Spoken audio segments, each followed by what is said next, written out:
Thank you, everyone. A pleasure to be here, and I think the early sessions in the morning were incredible. Was great to see the collaboration everyone was talking about, and exactly what's needed to build the destination even more and take it to the heights you wish. I think we have a really comprehensive panel this afternoon. People with a lot of experience in the golf industry. They've been around the world working in golf. So their insights, I think, will be quite critical, and they'll be very important for the destination in the future.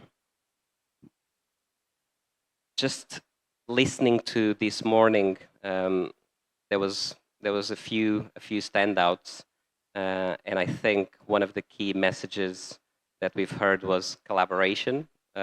We've heard that quite a few times, but we also heard several times the importance of standards, the importance of quality, and the importance of delivering a great guest experience. You can build a destination and you can attract all the best golf course designers, all the best golf courses, but if you do not deliver that experience and if you do not deliver that quality, most likely those clients probably are not going to come back. We know how important the return rate for guests is for our business, so we felt this was a very valid point to bring to this summit, and we're delighted to talk about it. I'm just going to introduce briefly the panelists. We have Chris, managing partner from 59 Club Asia. Chris has been a general manager for over 20 years in golf, working in several countries in the Middle East, in Asia, so a lot of experience here today. We have Ibi, Deputy CEO for the Golf Business and Regional Director for Vinpearl Group, one of the most prominent leaders in building an integrated golf system in the country. Great, to Renate's point earlier, great to see females taking greater responsibility and more ownership in our industry. So that's terrific. We have Phil Lewin as well. He's been with Clubcar for a long time, managing partner, and very much involved in one of the key products that provides great customer experience in Visage, and how that's impacted the way we experience golf courses. We have John Clarkin, founder and principal of Turfgrass. Turfgrass is a leading company in the development and maintenance of golf courses, experience over in 50 countries, over 250 development projects around the world. That tells a little bit his age. But one of the leading companies in our sector for sure. And I believe John has worked quite a few projects in Vietnam and is currently working with a few projects as well. And last but not least, Choi, Executive Director for the Golf Business Division at KX Group, a Korean group that has 14 golf courses in the portfolio, developing a golf course in Vietnam as well. And as we've heard a little bit in the morning as well, Korea seems to be a key stakeholder as a tourism inbound for the country. So a very valid proposition here as well. So we'll start with Ibi. I think obviously your role in Vinpearl, you're building one of the most exciting portfolios in the country. You own already and operate quite a few golf courses. But how do you see the strategy for your group moving forward? And based on what we've heard in the morning, how do you shape that strategy, knowing that the quality and the services that you provide are going to be crucial ultimately for the success of the industry? Okay. Hello, everyone. And thank you, Francisco, for your question. And with this discussion, I would like to speak in Vietnamese for the better understanding of the audience. Tôi xin trả lời cái câu hỏi của anh Francisco về cái câu chuyện mà Vinpearl đã có những cái chiến lược như thế nào trong câu chuyện phát triển golf. Và cái thứ hai nữa là thế thì Vinpearl định nghĩa cái sự thành công của những cái chiến lược đấy như thế nào. Thế thì hiện tại thì Vinpearl đang vận hành 5 sân golf ở Việt Nam và 1 sân golf ở Úc. Và trong 5 đến 7 năm tới thì chúng tôi cũng có kế hoạch là sẽ phát triển thêm từ 10 đến 15 sân golf mới nữa tại Việt Nam. Và chắc chắn là dài hơi hơn thì cũng sẽ có rất là nhiều cái quần thể golf khác, bao gồm nhiều sân golf ở tại một điểm đến. Thế thì đối với chiến lược của Vinpearl trong cái câu chuyện phát triển các sân golf ấy, thì tôi nghĩ rằng là một cái đặc trưng không chỉ là của Vinpearl nói riêng mà của Vingroup nói chung, thì chúng tôi sẽ rất tập trung vào câu chuyện xây dựng hệ thống.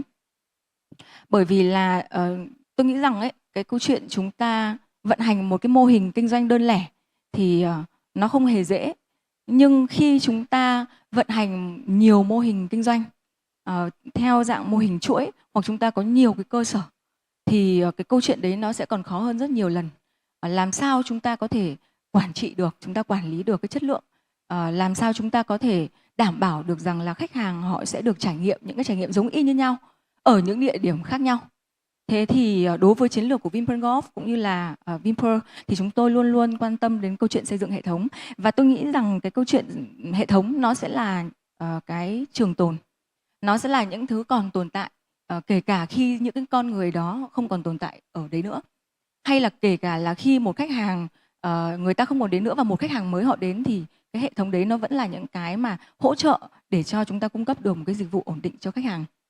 Thế thì đối với Vinpearl thì chúng tôi cũng xây dựng được một cái hệ thống, và tôi nghĩ rằng đấy là một cái yếu tố then chốt để quyết định cái sự thành công cũng như là sự phát triển của Vinpearl. Thì chúng tôi đã xây dựng được cái hệ thống, thì đầu tiên đấy chính là câu chuyện tiêu chuẩn. Chúng tôi xây dựng được một cái hệ thống các cái tiêu chuẩn dịch vụ.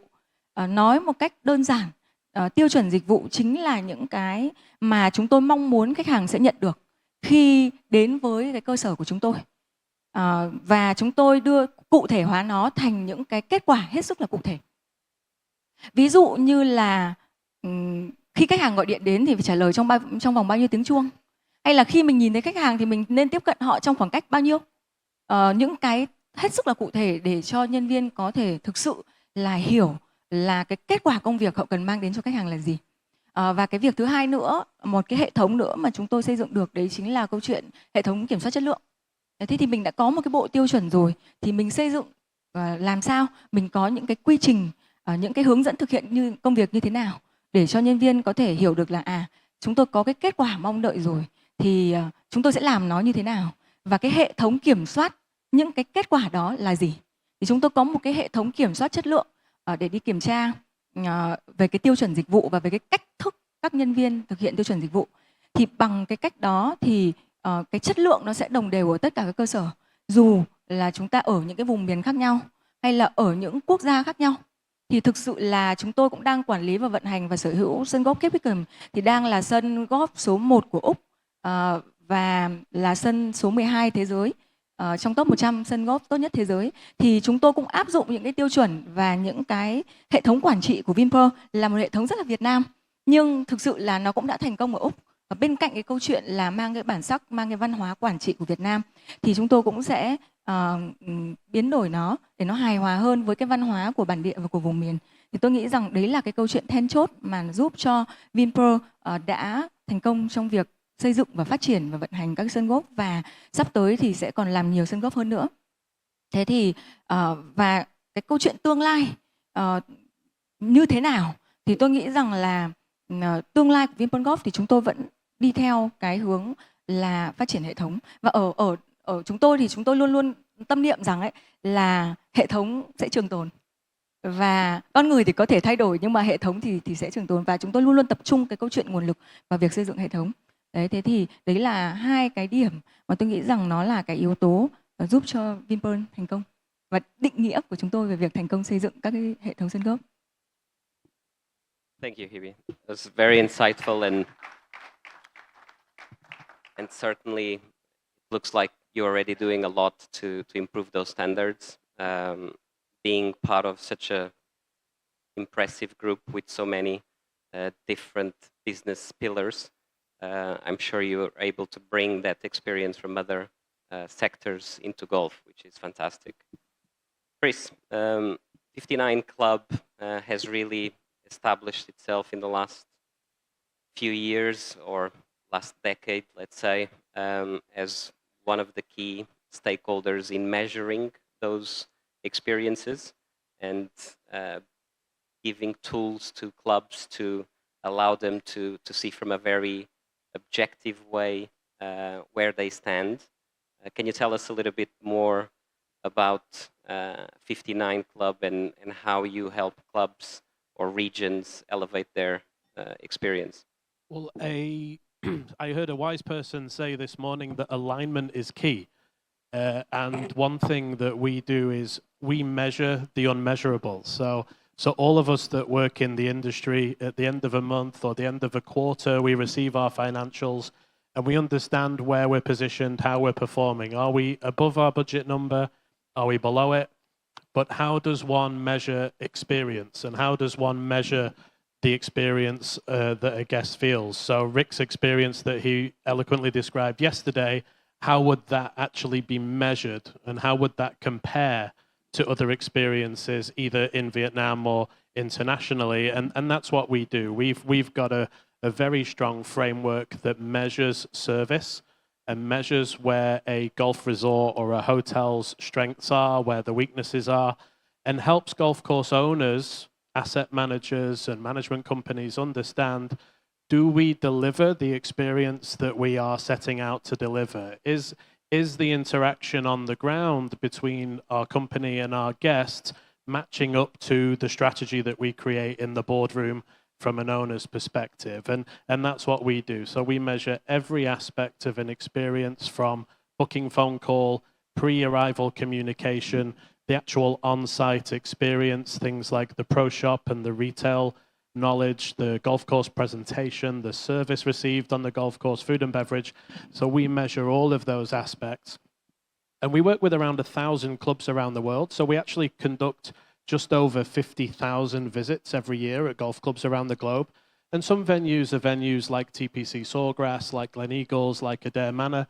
And some venues are $50 green fee, $55 green fee, that want to be accessible and just want some feedback. And from that objective feedback, management teams, either at a CEO level or at a mid-manager level, they're aligned to understand A, where they stand from the provision of experience, B, where the weaknesses and training needs are, and then they're well positioned then to tangibly and measure the improvement of that service and communicate to an owner, hey, this is where we took this venue from, this is where it is now, and this is the goal that we set to go forward. So we help companies essentially on a basic level measure what isn't really measurable. Great. And one thing that has always been quite useful, at least in my previous experiences as well, was the ability to compare and ability to benchmark. Can you tell us a little bit how the tool works in terms of us being in Vietnam, being able to compare with some of the leading golf clubs around the world? Yeah, so we're very careful with our data that we don't share data from any individual venue. So we're not in the business of coming and working with Hebe and then telling everyone where that business is. But what we are able to do is we are able to group averages together, and we are able to create competitive sets. So for example, if we're working with Vinpearl, we're able to say, hey Vinpearl, this is where we are. The global average of venues that operate in a similar model to yourself are here, and this is how you compare. The best in the world are positioned here, and this is how you compare, and this is what you need to address to reach best in the world status, for example. And we're also able to give competitive sets. So one venue we started working with recently doesn't want to compare with local competitors. They want to compare with competitors around the world, and we've chosen extremely premium venues like Banff, Fairmont Springs, like Adair Manor, TPC Sawgrass, the Belfry, Gleneagles, all these world-beating venues that they're able to assess themselves and say, hey, this is how we compare to the best in the world. this is how we compare to the average. And then from there, they're able to have an understanding whether they're in the right place for their corporate strategy. Thank you, Chris. Phil, as we could see from your introduction, you've been working with Clubcar in the development of technology that helps the customer experience and helps how people experience a golf course.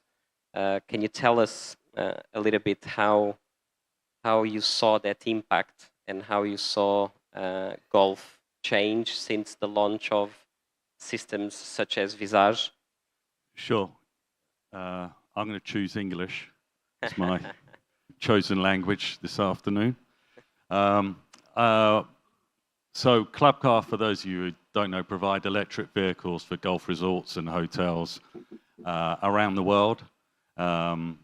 My job specifically is to provide the fun bit on a golf car, which is to provide technology. So primarily that means installing screens on golf cars that show the graphic of each hole, distance information to hazards, center of greens, flag sticks, etc., to help the player make a more informed decision on club making. On top of that, we've introduced F&B ordering. There is live scoring features, scorecards. So a lot to evolve around making sure the player experience at a new resort is delivered in a electronically advanced way. Having said that, I played Laguna yesterday and I had a great caddy and I loved the experience. So that doesn't mean you should provide technology in every golf car. It just means for some resorts, in some places, it makes sense. For Laguna and the standard of the caddying, and is Gavin here? Fantastic job, brilliant caddies. Yes, I loved it. And I think, Rick, you mentioned it yesterday. And it really, it just was a brilliant golfing experience. And I wouldn't want to change that by pushing Visage into Vietnam on every golf course. However, as we developed the product, not only for the player experience, we wanted to give something back for golf operations. So not what's in it just for the player, but what's in it for the operations team. So a smart business partner of mine at the time, going back in 2009, he said that he could dial into the motor controller of a club car, a Curtis engine, and actually create GPS zoning around a golf course and use that to actually stop or slow down golf cars in difficult areas. So that may be preventing a golf car from going into the car park. And you know what that's like, Chris, right? And we've seen many accidents there. The idea actually came initially, Luke, we were at East Sussex National together 30 years ago. You were a bit younger than me. But at the time there, our biggest pain as an operator was actually receiving a phone call from the course superintendent each day complaining that the golf cars had driven all through his roughs, over his tees, near greens, flipping cars in bunkers, because unfortunately when a grown adult gets into a golf car, they think they're in Disneyland or something. But we developed this car control. So that meant that the golf courses could now zone around the facility and slow down, put a variable speed control, and that kind of helped massively sell more golf cars as well in a very safe way and protecting the assets on the golf course. And combined with that, we put car tracking in there to help with pace of play. We've got speakers in the car now to play music, or it pairs up with your phone, so live sports. So, and we're developing, as I'll get onto a little bit later, but that's kind of it. Thank you.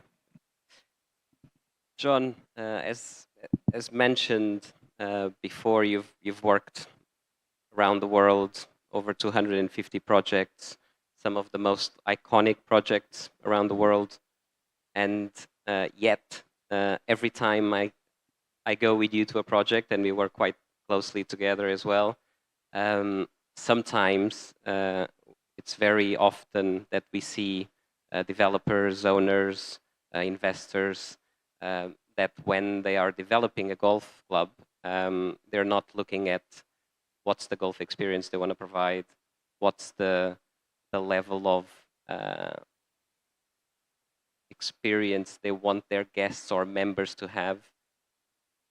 Talk us a little bit how and why that is so important, and the struggles probably you had to convince some owners to pay more attention to it.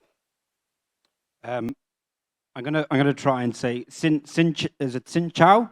Xin Chao, Vietnam. There you go. So just wanted to start with that. I have spent the last 2 weeks in Vietnam with my family on vacation, and I have just had the most wonderful time. Hanoi, Han Long Bay. I'm going to say Phu Quoc Island, I think is the name. We tried to go to Hoi An, and it got hit by a typhoon last week, and then obviously what happened this week, so I'm very sorry for what's going on at the moment. But I was fortunate enough back in 2017 to work with Ben Stiles in Hoi An Shores. So we got to work together there with the development of that golf course. And what a beautiful site to put a golf course on as well. It was just phenomenal. We were very, very lucky. And as a company, we're in Turfgrass, we're very lucky to travel the world and experience golf course development in every format, from $1 million to $500 million of golf courses. And what I would always say is, you know, we've got at the moment about 100 golf courses ongoing. And everybody we meet, I always say to them, what's your expectation? And they always go, oh, we want to be in the top 100 in the world. Well, that's impossible. There are 35,000 golf courses around the world. You cannot all be in the top 100. So the thing I would say always is just meet your expectations.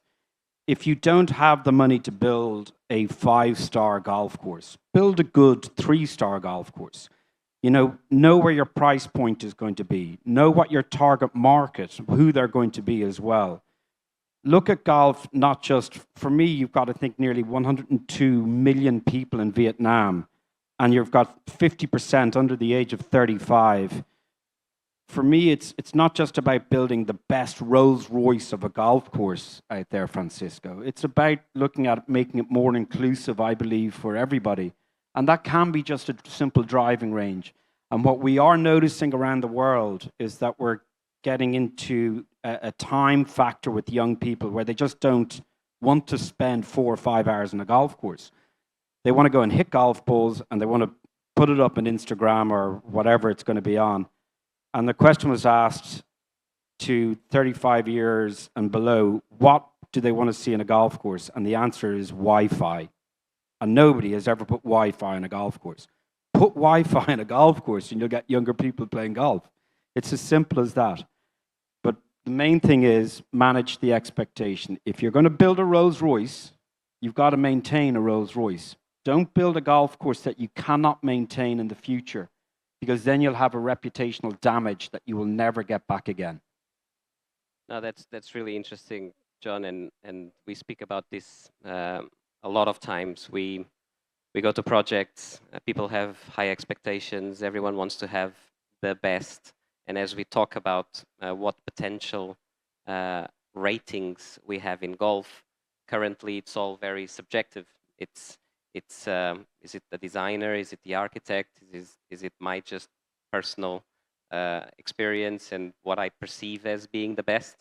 When we look at other industries, there's more objective ways to rank those experiences and more legislated ways of ranking hospitality businesses, such as hotels. So we always say, and looking at an industry that it's quite close to golf and hospitality as well, in restaurants, a lot of people focus on what's my favorite. It doesn't have to be the best. It doesn't have to be the 3 Michelin star restaurant. What's my favorite restaurant? So yeah, that's a really good point. Choi, thank you for being with us today. We thought it was really interesting to have you on the panel and representing a large group, owner operator of golf clubs in Korea. Korea being a key stakeholder in the inbound tourism for Vietnam. Can you tell us a little bit about your company? How do you perceive the value and the quality of the services for your target market? And why do you love Vietnam so much to play golf? Thank you, Francisco. Let me briefly explain about our group, KX Group, since I don't think a lot of people in the audience knows about our company. So we run and operate about 12 golf courses in Korea, and we also recently bought one golf course in Japan in Kobe. And we're planning to invest one in Vietnam, Hue, one of the most attractive locations in Vietnam. And I think that I really want to share our successful strategy, which made us successfully launch many golf courses in Korea, as Koreans are one of the main demographics in the golf industry in the world and also in Vietnam. So I want to say that our strategy was we built a trust infrastructure in Korea and in East Asia and in other countries as well. From our experience of operating many golf courses, we thought that a transparent and consistent set of metrics improved investment decisions and reduced quality dispersion and stabilized earnings volatility across the portfolio. And when we standardized KPIs such as course conditions, pace of play, and customer experience, it enabled us to a data-driven cost and pricing optimization. And I want to elaborate more about the pace of play because it was also mentioned by Phil. As a Korean, I think that Koreans never like to be kept waiting. I think if you have any experience in Korea, all of the foods in the restaurant usually comes out in like less than 10 minutes. So the pace of play is a major factor for Koreans to consider a golf course to be a good golf course. So we always try to monitor using the help of the technology, using the GPS, always try to monitor how the carts are going and how the interval between the two teams are not too slow or impeding the team behind. And also, I think that because these KPIs and this kind of the set of framework is also going to help foreign investors such as us to plan to start a project in Hue with more ease, because I think that if the private sector and the public sector speak the same language, I think that it will be conducive in the process of attaining the investment license, because I think that the public sector can more accurately decide on which company is the best investor for their planned site to develop. And I think that the reason why we're so interested in golf, personally for me, is that because I think golf is one of the few sports that the 3 generations can play. My father, the chairman of our group, is almost at his 70s. And if I have children of my own, I think that we can play golf when he's in his 80s and if my children are a teenager. And I think that, as it was also mentioned by Jed, I think that golf is one of the few sports that we can pursue a sustainable development. I think that if we were following the trends of incorporating the water and chemical management into the framework of the global standard of a good golf course. And we also try to consider the local employment and procurement also in the framework as well. So I think that it is one of the few sports that can actually contribute to the environment and the society as well. Really, Really insightful, Choi. And John, just to follow on the previous question, we talked about development and how important it is to plan that for what we want to achieve and ultimately what we want our guests and members to experience. But from a day-to-day and from a day-to-day management, a lot of the times the agronomy budget is one of the first things to look at when things are not going to plan. And you're smiling because you probably saw that 100,000 times. But tell us, from your angle and from the agronomy element, how important it is to make sure that the conditions of the golf course are pristine for the golf experience, for the member experience, and ultimately for the value that you can generate from that golf course. So again, in that first segment I mentioned about managing expectations. So if you've got a 3-star golf course and you're charging $30 for a round of golf, then the conditioning is probably going to reflect that. If you've got a $500 green fee, then your expectations will obviously be much, much higher. It literally starts from the ground up. If you're going to be developing a golf course, you've got to get the foundations right. 95% of a golf course is underground. The grass you see on top is 5% of a golf course. And everything that you do has got to be correct below the surface. That means the right materials, whether it's sand, soil, the right water. There's 7,000 types of grass out around the world. You will use a different grass from northern Vietnam to southern Vietnam. And it's all a science at the beginning. It's art from the golf course architects like the Nicholas Faldos, Tim Lobb, and Normans of the world. But the science part, you've got to get right from day one. You've got to get your irrigation, the likes of Taro, etc. We call it now precision irrigation, where we only water the area that we want to water. And we're not overwatering golf courses. If you get that right, the cost of maintenance can be controlled.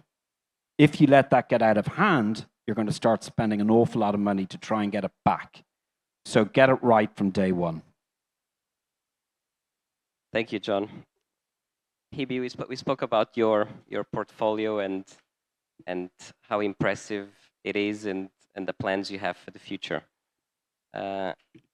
We spoke about the systems you have in place and the way you monitor the quality and the experience of your guests.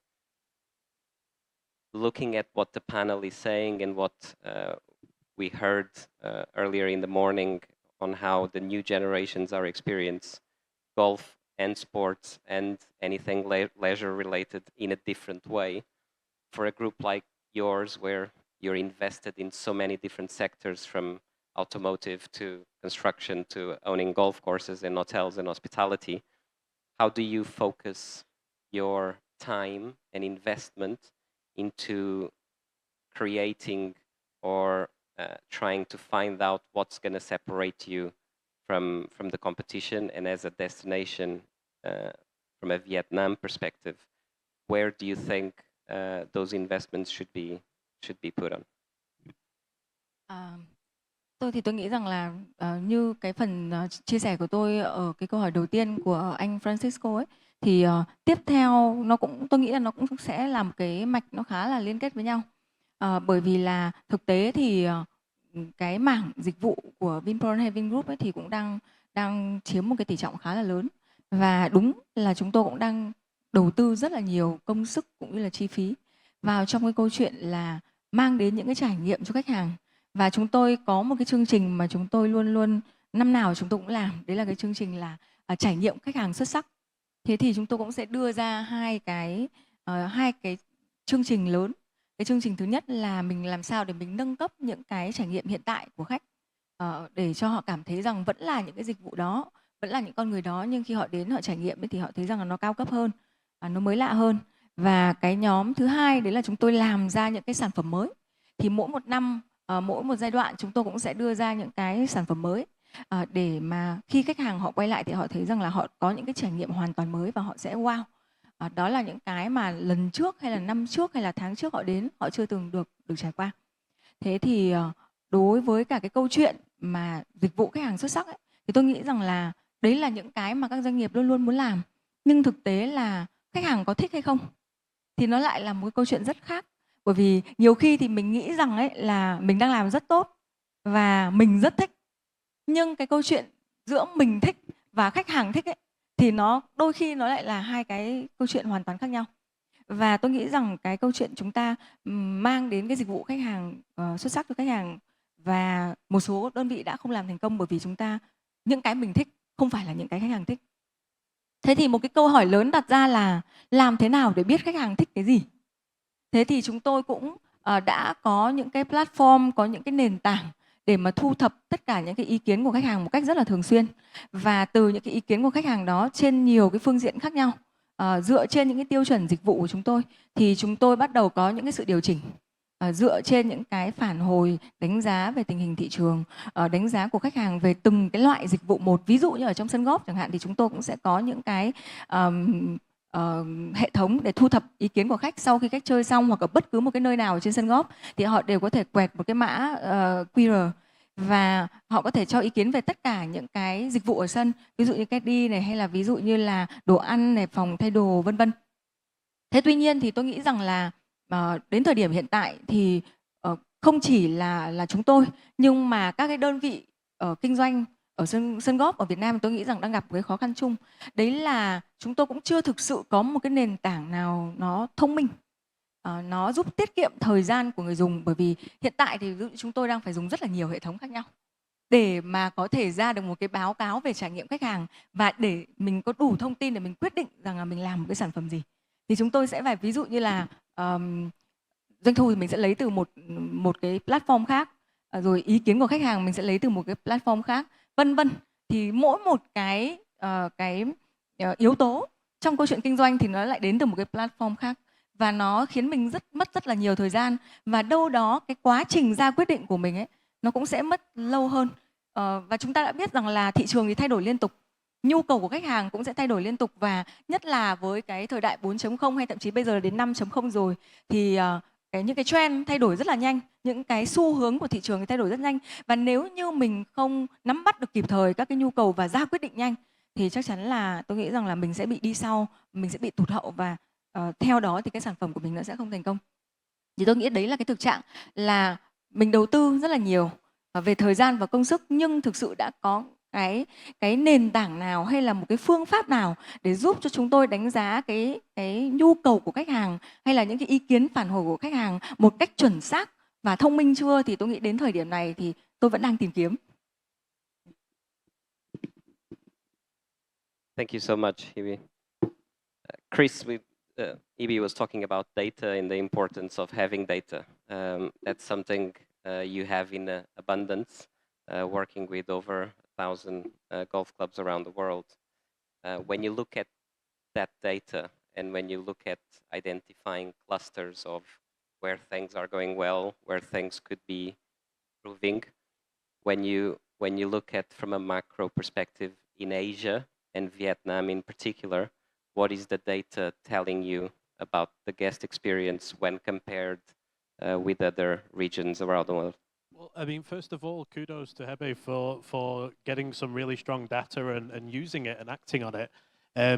For us, what we're seeing at the moment, I mean, there was two very hot years in 2023 and 2024. Where everyone seemed to be doing extremely well, and that kind of wave of traveling is starting to just sort of show that it's coming to an end, that people are returning to normal habits, and what we're starting to see is those venues who really take our data seriously and really act on it and put actionable plans in place and really align all levels of an organization, they are the ones who when you have conversations, they're the ones who are performing exceptionally well. They're the ones who are 10% up on prior year on rounds. They're the ones whose net operating profits are doing the best. And then venues who have that data and are maybe not taking it as seriously as they could, and they're not using it as well as the other venues, they're the ones through conversation who are saying, oh, we're a little bit down on last year. We're not really hitting the number as well as we expected. So what's happening now, the gap between those who leverage this data and work on their experience and between those who are not really leveraging it and not using it and are happy where they are, that performance gap's just getting bigger and bigger and bigger. So we classify venues as a gold flag, which is like a 5-star venue in our ranking, silver flag, which is 4-star, and a bronze flag, which is 3-star. We have venues we don't categorize who don't reach bronze, and the gap between how they're doing is just getting bigger and bigger and bigger. And what we see is those gold flag venues are the ones who are able to meet their CapEx needs. They're able to reinvest in their facilities. And those who are stuck, not really pushing the envelope and not really trying to go forward, are the ones who are cutting back on CapEx projects. The facilities are aging because the retention of the guests just isn't strong enough for them to sustain. And from a geographical area, comparing your experience now in Asia with the Middle East, for instance, which is a more mature market and a market that, when it started, heavily invested in having high levels of quality of service. How do you compare those? Well, we split data into a few different categories, and one of the categories we have is facility. Now, what I can tell you is the average in Asia on our facility metrics sits significantly above a global average, which highlights that we have visionary owners. We have great strategies from an ownership or from a corporate perspective, but then our average in terms of process, which is things like training, education of staff, development of staff, and the sales acumen of staff, like things like suggestive upselling, things like proactive assessment of guest needs. In Asia, we sit way below the global average, which is really interesting. So I think not only as Vietnam, but as an entire region, we can benefit from really, not only have we identified these HR needs and these training needs that have been spoken about, but by actually doing something about them and giving some people the tools and the data to measure the progress that they're making. That's really interesting because we've heard before from a few owners the issues with having resources and having human resources available. So it's great to see that actually the data you have correlates with what people are seeing on the ground. Phil, from an impact perspective, we spoke about it as a company and as a company that needs to keep innovating and needs to be always at the forefront of the industry. What are the new technology elements that you are currently working on that can have a positive impact in the experience of the golfer? I think primarily we kind of listen to each operator has a different need for technology on their cars. So North America, it's a lot about speakers at the moment, and we're going to mirror the phones onto the screens so they can watch live sports and sounds through the speakers. That's something typically we've been asked for a lot of clubs in the Middle East, less so in the UK, where golf is more traditionally less speakers and less noise. We've got a lot of golf courses asking for disclaimers on the screens. So we are building a system that's going to be open in December that actually you can put your driving license through the screen and sign it off and actually be legally covered for golf courses. So that's been very key for a lot of golf courses in Australia and the Middle East. We've got, we're doing a app actually for a hotel group at the moment, so a little bit like an Uber app. So we got these resorts where the lodges are quite far away from the beach clubs and the restaurants and the spas.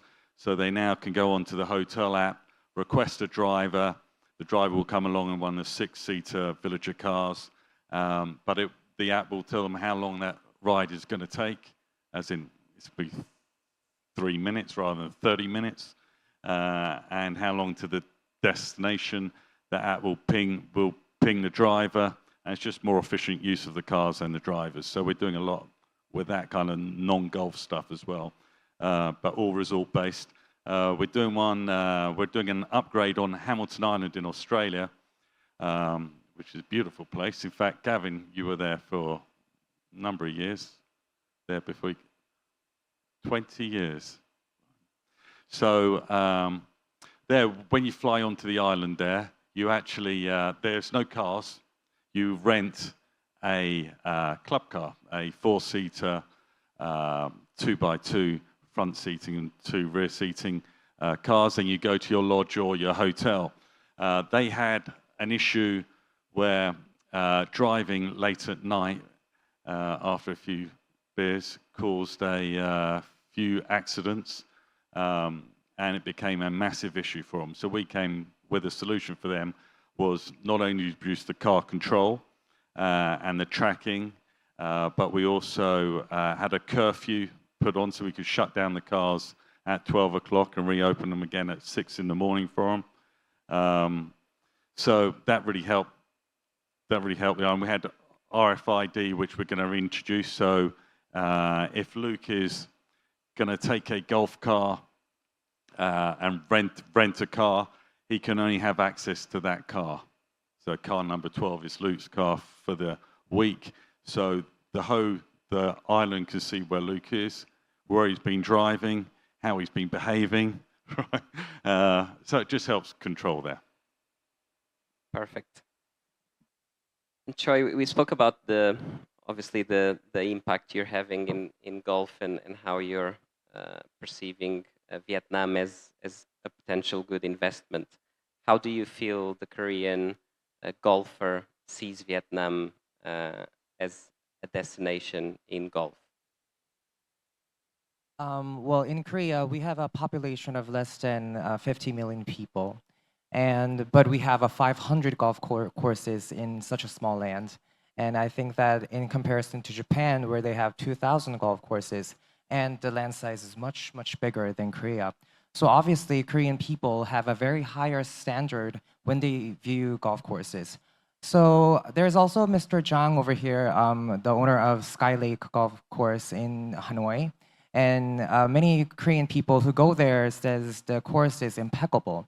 But there are certain courses, honestly, in Vietnam that Korean people feel a little bit disappointing. And I think that to enhance this kind of situation, I think that we have to have a uniform set of standards that allow the golfers to have a clear image of the golf course before their visit. So let's say if we go to the Four Seasons, before our visit, we have a clear standard of how it's going to be. But we don't have that level of expectancy when we go to a 3-star business hotel. So I think that what we have to do is we have to come up with a standard that uses a global standard as a spine, but also incorporate local realities through weights and sub-indicators.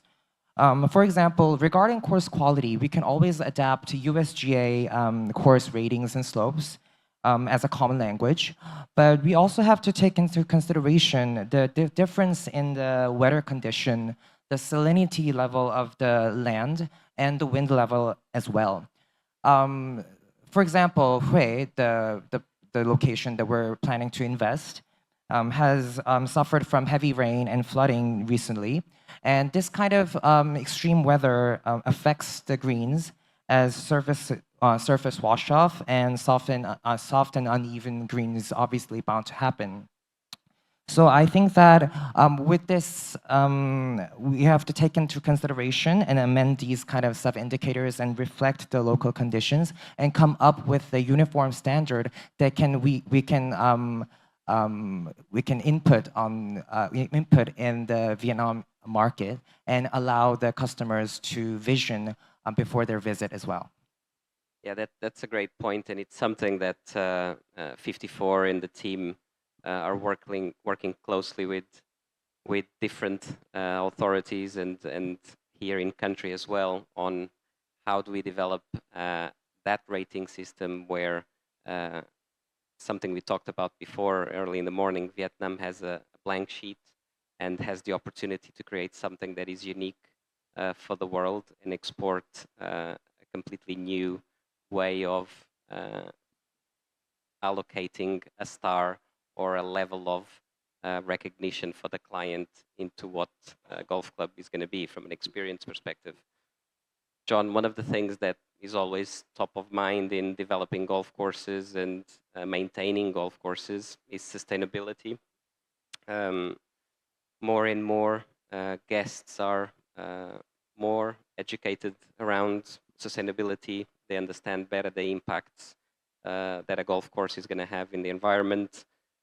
There's obviously biased visions from one side or the other, but considering that the golfer, the end user, is more and more educated and wants to make sure that whatever he's buying, being a service, being a product, is sustainably done. How do you see that impacting the quality of the golf courses into the future, based on the restrictions that you're probably going to have in terms of the chemicals you can use at the moment, different territories, different legislations? How is that impacting you and your teams, the ability to deliver 5-star standards from an agronomy perspective? Yeah, good question. So there's a misconception out around the world that golf courses are bad for the environment. This is just simply not true. I'll give you a couple of numbers. An average golf course produces enough oxygen for 4,000 people a year. So if you take my country of Ireland, where we've got 450 golf courses, that's enough oxygen for 1.8 million people. That's 1/3 of our population. And the reason for it is that turf grass itself is so dense. It's 100 times more dense than any agricultural field that you come across. We use 11 times less fertilizer than any form of agriculture as well. And we're now into nanotechnology for fertilizers. We use more organics. And the word sustainability, Francisco, people think it's new and people are educated to it. We've been doing this for 25 years. It's the one part that Europe is actually ahead of America in the golf side of things, is when it comes to sustainability and the environmental. You got to get the economic sustainability right first. You got to make sure your golf course is going to make money. The environmental side of it always comes with it. And we now have much better soil sensors in the ground. Toro have an amazing system with this as well, where you measure the amount of moisture, the salinity, pHs, everything else. That information gets fed back into computers with AI, etc. We're able to then put the right amount of organic fertilizer on. 98.3% of the fertilizers that we spray now, more than we do with granular, gets taken up by the plant within the first 24 hours. So we're not damaging groundwater. We're using, seaweed-based products. We've got robots now that are maintaining golf courses. We've got AI that's able to identify a weed and just spray the weed and not spray the grass. So all of these things are available to us. We're not allowed to use pesticides in France or Denmark or Switzerland. And it's taking that information, we work with the likes of Syngentas, etc., to come up with new technology. It's happening all the time. But golf is good for the environment. And if you look at any city or developed city around the world and look at the green space within a city, typically it's a golf course today. Yeah, really insightful, John. And how do you see, when you talk or when you get the feedback from the golf clubs that having more and more restrictions, how are you making sure that those restrictions don't impact the quality of the services? So there's the Audubon Society and there's GEO, the Golf Environmental Organization, and there are certificates that you can get around the world for sustainability. And I would highly recommend anybody who's doing a golf course to look into this as well, where you can certify your golf course with the environment side of things. Unfortunately, we have what I call the Augusta effect. And the Augusta effect is that the golf course is meant to look perfect. Everybody watches it on television in April and they expect their membership will always go, my golf course needs to look like Augusta. How come it doesn't? I'll tell you why it doesn't. Because Augusta have 65 greenkeepers for the grass, 100 landscapers for outside of it, and 170 volunteers for the tournament. It's impossible. Their budget is through the roof. So that expectation I talk about is something that you've got to go back and look at. And from the environmental sustainability side of it, it's an educational process with the members and guests to go and tell them what you're trying to do and that the golf course might not be perfect because you're not putting these pesticides onto the golf course all the time. Thank you, John. Hebe, I think we're a bit pressed with time, but to kind of round off and close it, you're obviously one of the key stakeholders in the country. You have a great position from a relevance you have in the economy and how you can impact a sector. When you look at the experience you have as well in the hospitality industry, and we've touched on it, how do we objectively create a ranking system or a license procedure that from the start of the project we can have a clear process and a clear objective framework where to choice point a guest before he even starts his journey, he knows what he should expect. All the learnings you have from the hospitality industry, we know that if you have a 5-star hotel, your rooms need to be X square meters, and you have to have X restaurants, and you have so many regulated aspects to it. How do you see incorporating that in Vietnam, which is something we're talking about and something that we're looking at potentially doing, but also keeping the importance of the subjective aspects, which can be the golf design, can be obviously the experience you have. Okay, I think this is a very interesting subject, and it would take us a lot of time to discuss about, but I will try to summarize just my point of view. Tôi nghĩ đây là một cái chủ đề rất là thú vị, bởi vì là như tôi đã nói trong cái phần chia sẻ trước, đấy là một cái pain point, đấy là một cái mà chúng ta đang phải giải quyết. Đấy là cái câu chuyện làm sao để mình xây dựng được một cái hệ thống đánh giá cái trải nghiệm của khách hàng cũng như là những cái yếu tố khác của một sân golf. Thì tôi nghĩ rằng là chúng ta luôn luôn, ít nhất là ở Việt Nam, thì golf vẫn đang là một cái môn thể thao tương đối là cao cấp, từ cái câu chuyện chi phí mà khách hàng phải trả, từ cái văn hóa của golf, và golf vẫn là một cái môn mà dành cho những người rất là gọi là quý tộc. Chúng ta đang tạm gọi là như vậy. Quý tộc ở trong cái cách mà chúng ta cư xử với nhau, ở trong cái văn hóa chúng ta đối xử với nhau ở trên sân golf. Tôi nghĩ cái đấy là cái để thể hiện là chúng ta là những ladies and gentlemen. Thế thì nhưng có một cái nghịch lý, đấy là khi mà làm trong ngành golf ấy, thì tôi thấy rằng một cái nghịch lý ở Việt Nam đấy là ở một cái môn đang được cho là cao cấp và cái đòi hỏi cái trải nghiệm của khách hàng ấy, họ đòi hỏi rất là cao, thì cái tiêu chuẩn chúng ta đang quản lý, những cái nền tảng mà chúng ta đang có, những cái công cụ để chúng ta thu thập dữ liệu hay là quản trị thì lại rất là ít và rất là tối thiểu. Ví dụ như là ở ngành khách sạn chẳng hạn, thì chúng ta đã thấy rằng là họ có một cái ranking rất là rõ, họ có một cái tiêu chí đánh giá rất là rõ. Ví dụ đối với cái câu chuyện là những khách sạn 5 sao chẳng hạn, thì có một cái quy định rất là rõ ràng là như thế nào thì anh sẽ được chứng nhận là một khách sạn 5 sao.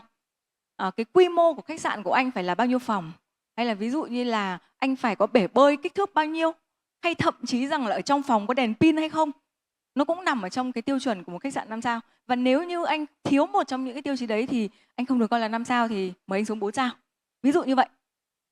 Thế thì tôi nghĩ rằng cái đó nó là một cái tiêu chí rất là rõ ràng và minh bạch. Và nó là những cái mà hiện hữu, nó không phải là những cái vô hình. Và ai nhìn vào chúng ta cũng không thể nào mà phủ nhận. Đấy, thế thì tôi nghĩ rằng là golf đang khá là thiếu những cái ranking, những cái tiêu chí đánh giá và những cái tiêu chuẩn như vậy. Thế thì và đa số thì chúng ta vẫn đang nghĩ rằng mình làm rất là tốt. Bởi vì chúng ta nghĩ là tốt thì chúng ta mới làm, chứ còn nếu như ngay từ đầu chúng ta biết nó là không tốt hay nó là xấu thì sẽ không ai làm cả. Thế nhưng tôi nghĩ rằng cái khái niệm về tốt của mỗi một người rất khác nhau. Đối với nhiều người thì 10 điểm mới là tốt, nhưng mà đối với những người một số người khác thì 7-8 điểm cũng là tốt rồi. Thế thì như thế nào thì là tốt chung? Đấy thì tôi nghĩ rằng là cái việc mà chúng ta có một cái tiêu chí đánh giá về các cái sân golf và chứng nhận các cái sân golf là rất cần thiết. Và cái việc đấy thì các cái ngành khác, ví dụ như ngành khách sạn thì đã làm từ rất lâu. Và tôi hy vọng và tôi cũng rất mong muốn rằng chúng ta cũng sẽ xây dựng được một cái bộ tiêu chí đánh giá như vậy cho các sân golf, để cái việc đánh giá được minh bạch, và bản thân các khách hàng ấy, khi mà họ nhìn cái bảng đánh giá đấy, họ cũng cảm thấy rằng là yên tâm và cái thông tin nó có cái tính tin cậy cao. Đấy thì đấy là cái phần đầu tiên. Thế thì cái phần thứ hai tôi nghĩ là cũng liên quan mật thiết đến cái phần đầu tiên đó. Đấy chính là cái tiêu chí đánh giá những cái trải nghiệm của khách hàng. Thì thực tế như lúc nãy tôi chia sẻ là chúng ta đang rất là thiếu một cái hệ thống đánh giá những cái trải nghiệm của khách hàng. Ví dụ như là về khách sạn chẳng hạn, hay là nhà hàng chúng ta có TripAdvisor. Có nghĩa là chúng ta và nó tự động link với cả cái email trả lời tự động của khách hàng, của khách sạn gửi cho khách hàng sau khi mà họ kết thúc một cái kỳ nghỉ. Thì họ đánh giá qua cái email đấy là nó sẽ tự động lên TripAdvisor chẳng hạn. Thế thì tôi thấy rằng nó đang hơi thiếu một cái hệ thống đánh giá như vậy, để chúng ta thực sự rằng có được những cái nguồn dữ liệu tin cậy để xem thực sự khách hàng họ đang nghĩ như thế nào về một sân golf hay là về những cái dịch vụ ở bên trong sân golf đó. Thì tôi nghĩ rằng cái đấy nó sẽ là cái mà giúp chúng ta rất nhiều trong câu chuyện chúng ta cải thiện được cái dịch vụ và mang đến những cái trải nghiệm tốt hơn. Và tôi nghĩ là nó sẽ là một cái yếu tố tiên quyết để quyết định cái sự thành công của một sân golf. Đấy, và một cái đơn vị kinh doanh nói chung. Đấy, thế thì tôi nghĩ rằng là về cái quan điểm và cái góc nhìn của tôi thì tôi nghĩ rằng hai cái đấy sẽ là cái quan trọng và chúng ta cũng sẽ cần phải xây dựng trong thời gian sắp tới. Thank you very much to all the panelists. We feel that this was a very insightful session, experience from all corners of the world, and very relevant to what we're trying to do in Vietnam, how we help support building a great destination, a destination that has everything to succeed. And this topic is definitely a topic that, with strategy, with investment, with clear alignment between all parties, you can be different in Vietnam. You can become a leading destination. You already have some amazing golf courses, amazing hospitality, great service, but this is a topic that will be ever evolving, and it's going to be very, very relevant for the future of the industry. Thank you very much. Thank you to all.